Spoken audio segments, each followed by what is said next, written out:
Corr. FIDE Master John Curtis from Australia found a very, very rare game between the great CJS Purdy playing the white pieces and Dr. M. Napolitano playing the black pieces. Not an ordinary game at all, but it's the final game, the final for first place in the first World Correspondence Chess Championship. And CJS Purdy won that tournament 3 times just to prove it was no fluke. The first World Championship was held between 1947 and 1953, and in this fantastic magazine here that Ian Rogers, Grandmaster Ian Rogers, has given me from the September 1999 issue, Gary Lane on the front cover, we have there it is, the World Correspondence Chess Championship report, okay? And it was all done by postal vote in those days. And fortunately, in this magazine here that Ian Rogers has given me, Cecil Purdy gives his own notes. It's like listening to him from the grave, you know, because he has left us some time ago. And I knew Cecil Purdy personally. I actually had the privilege of playing him a game of chess. I threw the kitchen sink at him, and the game was a draw, all right? Once I played all 3 Purdys in the Australian Championship, and I think I had a draw with Cecil. I beat his son, John Purdy. He was the Australian champion when he was 19. And I played Mrs. Purdy too. She was a lovely lady, and she fell for a book trap. But she was a lovely lady. She just enjoyed her chess. Anyway, because they were a wonderful chess family, and they're all known as, they're iconic in Australia. Here we go. Let's get into the game. C4, knight to king's bishop 3, pawn to queen 4. I'm looking at the book here. Pawn to king 3, knight to queen's bishop 3. There we go. Bishop to knight 5. This is old algebraic notation. Bishop, old notation. Pawn to queen rook 3. Oops, sorry. No, it's bishop knight 5. He hits the bishop straight away and fixes the pawns, right? So he can, and he plays it really well. This is the final game. This is the final game for the world title. Black can't afford to draw. He must win, right? Must win. There's no draw. You just got to go for it. Just like Nimzo-Indian must go for it against Carlsen. Instead of having a draw last night, maybe you should just throw everything at him. Play a Sicilian, as complex as possible. Take him into a dark, deep forest, and only one person comes out alive. So win, lose or draw, you've got to go for it, right? Have courage. You don't win, you don't have courage, right? It's not a matter of saving face. Anyway, bishop knight 5. You look at the courage Dr. Napolitano shows in this game. Okay, so pawn takes bishop, pawn to queen bishop 4, and he comes to c5. There you go. And this is the mark of the opening. This is the opening being the Nimzo-Indian, the Saemisch variation. It's got here A59, which is probably the code for the chess notation. Pawn to king 3 is played, just supports his centre. Knight to queen bishop 3 by the good Dr. Napolitano. Bishop to queen 3, develop a bishop, and pawn to king 4. Look at that now. He's playing those black squares. He says, I'm not going to have any part of this game where you use your bishops in an open position. He says, I don't want your black square bishop, to suffer. So knight to king 2. Cecil just keeps building his centre. His idea is to roll the pawns forward or mix it in the opening, get open lines of attack and somehow win, right? He knows he only needs a draw to win the world title. D6 is played, pawn to king 4. Now here you might think you could just capture a pawn in the middle, but it's not as easy as that, because once the white bishop goes here, he can easily recover the pawn back and win a better game. Remember, we don't want to let that bishop into the game. We want to nullify the black squared bishop as much as possible. That's the aim of the game, right? In chess, if you get open lines for the 2 bishops, they can be deadly. been in the closed position or semi-closed position like this, then the two knights can nullify the strength of the black squared bishop. So white played pawn to queen 3, pawn to king 4, knight to, he played knight here. So he wants to stop this pawn to bishop 4 move, and he's got pressure on the centre pawns as well. So pawn to bishop 4 might be a bit too overextended at this stage. So white just castles, and now black plays this move, pawn here. He's got a really great idea, and that is to lock up the black squares so white can't play this pawn to f4. And now what does white do? He says, well, I'm going to just redirect my bishop, right? He wants to redirect his bishop somewhere. We'll see where he puts it. Knight comes in on bishop f4. And now here it comes, bishop there. The whole idea is what he wants to do is he just wants to cause an imbalance, any kind of imbalance he can in the position to activate the bishops. But black's very cagey, and black plays this position very well. And don't forget, this game is actually annotated by Cecil Purdy himself, the World Correspondence Chess Champion. And remember, the tournament started in 1947, went through to 1953, so you had to have an amazing constitution to be able to concentrate and apply yourself for all that time. Black simply plays bishop to d7, knight to knight 3, so he's headed here. He wants some counterplay on white squares, you see. And now, bishop pawn takes pawn.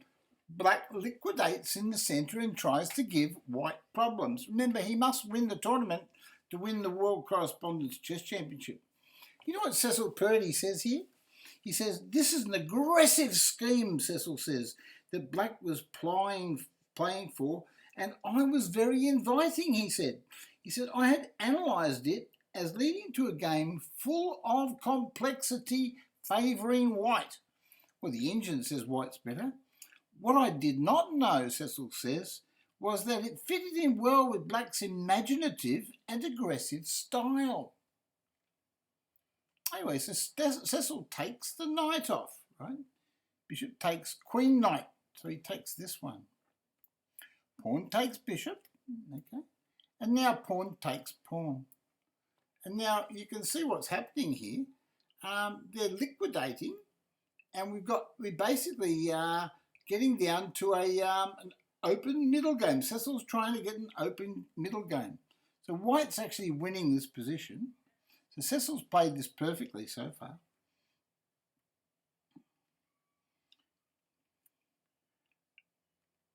And now black plays as black to move, queen to bishop 3. And now white replies with bishop to king 3, just supports the pawn, okay? Just supports it. And now, this is the piece de resistance. This is what the plan is for black. It's a great plan. Look at this. Pawn to king's rook 5, or pawn to h5. Right, pawn takes pawn. Tries to liquidate. He wants to get some open lines for his pieces. The pawn recaptures. And remember, because it's correspondence, Cecil and Dr. Napolitano were brooded for months over each and every single move. I might be playing them quickly, but remember, these guys had actually brooded over these. And Cecil was known to write pages upon pages upon pages of notes, right, for each and every game, correspondence game. Now, white plays here, rook to knight 1, right?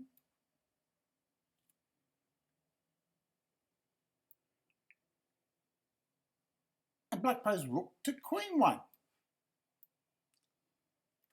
White plays queen to bishop 2. So what he's doing is he wants to put the knight there on f5. Black pushes the pawn, and white plays knight to bishop 5. The bishop takes that knight off and says, I want that knight. Pawn takes bishop. And now it's black to play. And what does he do? He castles. Now Cecil Purdy gives him an exclamation mark. So here's Cecil doing the annotation for the game, and he gives his opponent an exclamation mark for that move. He says that's the best move. And Cecil plays this move. He plays king rook to queen 1. Right? So he's trying to get his pieces on active squares. And now black plays knight here. Now you know where the knight's headed, don't you? It wants to play knight here and take this pawn off. And then there'd be 4 massive pawns coming towards the poor little white king. And now Cecil says, all right, then I'll take the pawn off. You've got to remember, Dr. Napolitano must win. He can't take a draw to win the world title. Knight to knight 2. And now Cecil says, well, I'm going for a queen. And now knight takes pawn is played. And now pawn to rook 5 is played. Okay.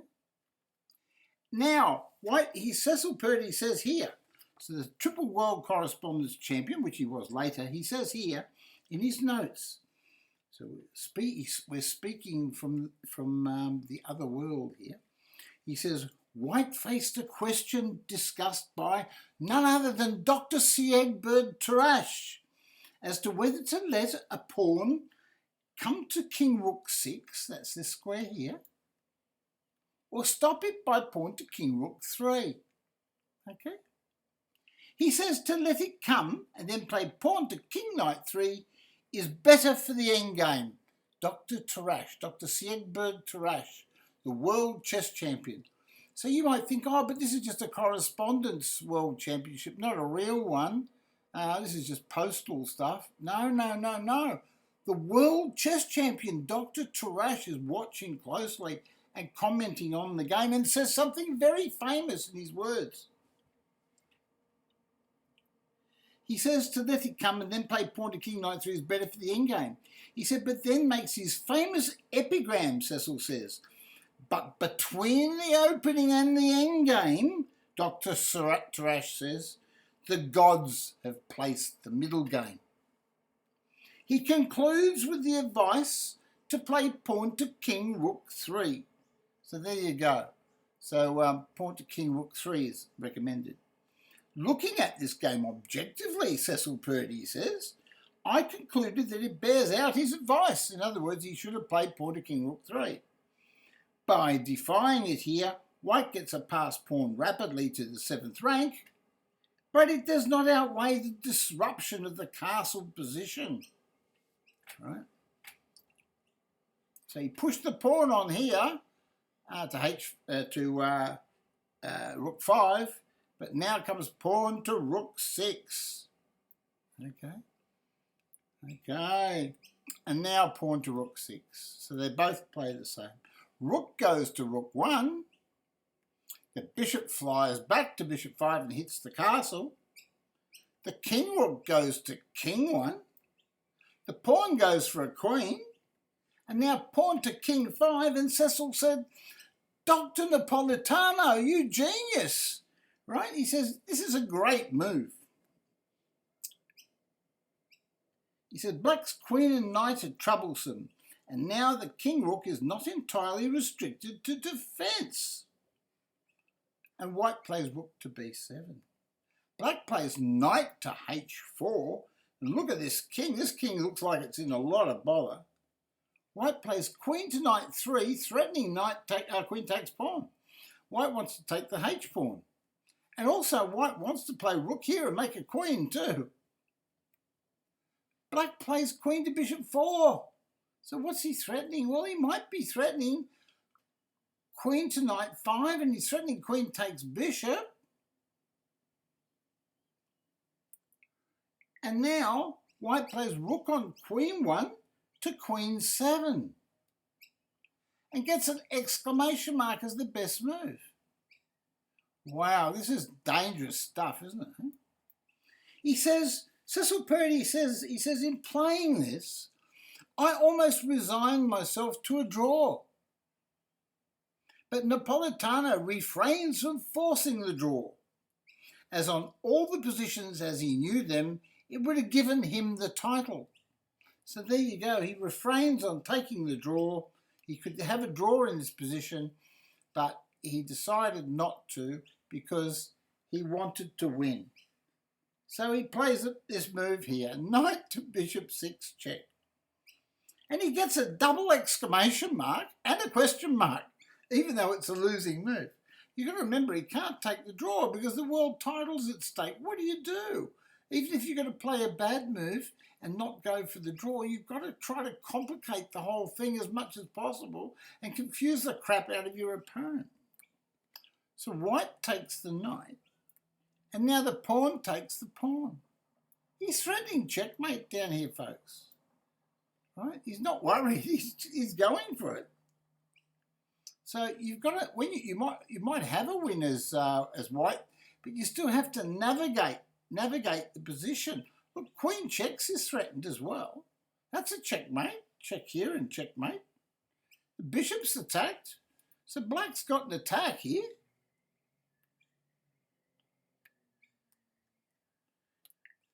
And now king to bishop 1. He says, well, I don't want you checkmating me, so I'll go here. Right? I don't understand this position.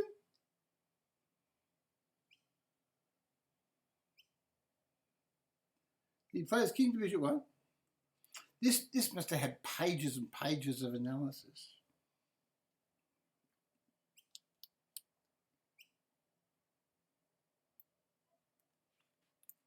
Right.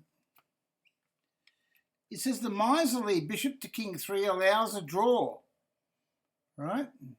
So if you play bishop to king 3, it's a draw by queen rook to queen 1, queen to queen 1. Yeah, so bishop to king 3 would, in that position, if you played that to try to get a draw, it would have been a draw after queen rook to queen 1, queen to knight 5 check, king to bishop 1, and queen takes pawn check, right? Or something like that. Anyway, that's what he says. I don't know about queen takes pawn check. Pawn takes pawn, king to bishop 1. He's given this variation.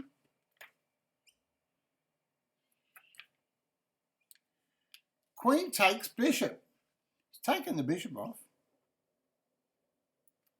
And now queen to bishop 3.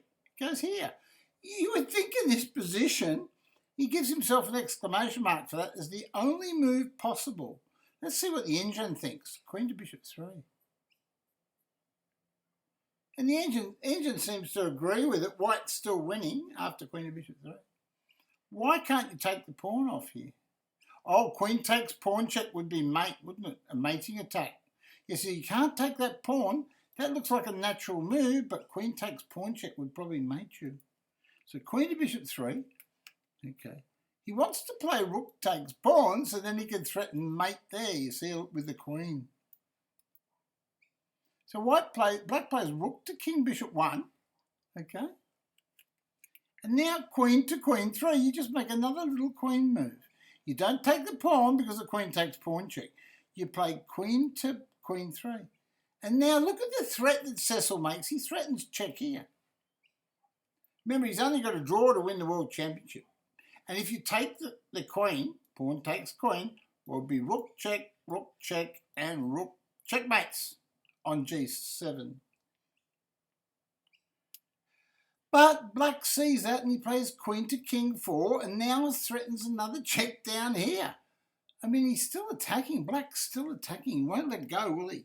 It says indirectly parrying the threat, Cecil says, of rook takes pawn and now starting new devilment, he says. White played queen takes pawn, right? Because now he can put one castle in. And black played queen rook to king 1 to bring some extra pieces over to cause some more trouble. He loves to cause trouble, doesn't he? Old Dr. Napolitano. And now rook to knight 1. He says, well, I've had enough of that. I'm going to try to defend my king. And black with that plays queen, takes pawn. Look at that. He's coming in again. He's getting very close to that king, but there's no real knockout punch there. Rook to knight 3. Now, this is a really good defence. You know why? Because in some variations, black was threatening, rook to knight 3. You'll see the defence. There's one move here, queen checks, right? If queen takes queen, rook checks, king takes, and then pawn takes. How do you stop the queen? Well, this rook just happens to cover the square to stop the queen, right? You can play rook to g3 to stop it as the only move. So rook to b3 just holds everything. Queen to king 4, so now he comes back again. The game's not over till it's over, is it, folks? And you've got to remember, there's always this pawn can go through and make a queen too. But now it's gone. And now it doesn't look too good for black. Queen to bishop 5. He goes here. Certainly that he wants that pawn with check again. He says both kings are under attack. And he says, I now wrote out and analysed 20 possible 40th moves for white. So he actually wrote out 20 possible moves for white. Being correspondence chess, he analysed every single move, every little sub-move and reply to those each one of those 20 moves and sub-variations. How methodical, eh? He says, at first I could not make a single one of them win. He says, on the sheet, despite the engine knowing what to do, on the sheet of analysis, I've given number 15 as pawn to bishop 5 with a query and the following sequel. Queen to bishop 5, check, king to knight 2, blah, blah, blah. I won't go into it because it's just far too long. Oh, hold on, one position. He didn't play queen to bishop 4. In this position here, he played queen to bishop 5. There. That's where he played. Queen to bishop 5. Hold on, pawn to bishop 5. Oh no, got to get this right. No, he put queen to bishop 5. That's right, queen to bishop 5. And pawn to bishop 5. Oh, that was the key move, pawn to bishop 5. Then he played queen to bishop 5 check. The king goes to knight 2. And now rook to king 5. He wants to come in this way and give him a check. He won't leave him alone. He says, all I want to do is be world champion. It's not much to ask, is it? Rook to king 5. But he won't let him be world champion. Queen to bishop 5. Now queen takes rook. He's always snatching something. And white played queen takes rook. And the king went to g2. Queen to bishop 5 by white here. Just threatening queen takes pawn check. It's a positional win now. Because remember, we've got this pawn on the 7th rank. It's going to go for a queen in a minute. He played pawn there, he'd given up, and queen takes pawn check resigns. There we go. And that's how Cecil Purdy's great CJS Cecil John Sedgwick Purdy won the first World Correspondence Chess Championship. It was wonderful to find that game here with Cecil's own notes. So we can listen to Cecil as he's talking about the game. And I've got that magazine here, autographed by Grandmaster Ian Rogers, with Cecil's notes in it. And anybody that wants to give me their mailing address on the YouTube channel, the first person in will get this book and another couple of books, and I'll mail it to them, okay? Radio. And if you want to contribute to the postage, well, you could always make a donation to my PayPal, which is in the video description. I'd like to thank you for joining me with that game. It's a little not known much game, but also if you want to look at some games from the World Correspondence Chess Championship, you can just type in the name. You can go to chessgames.com, type in CJS Purdy as the player, and then go back through the history of all the games going right back to 1923, 1930s, 1940s, and you can have a look and you can see all the World Correspondence Chess games by all the great masters that played correspondence chess. Something different if you're into that sort of thing. Okay, so what I'm going to do is I'm going to leave you now, love you and leave you. Say Merry Christmas all, and that's the end of my stream. So please thumbs up if you like the video, and subscribe if you want to see more videos like this, okay? I've got something else coming for you soon, and I'll keep it as a surprise, okay?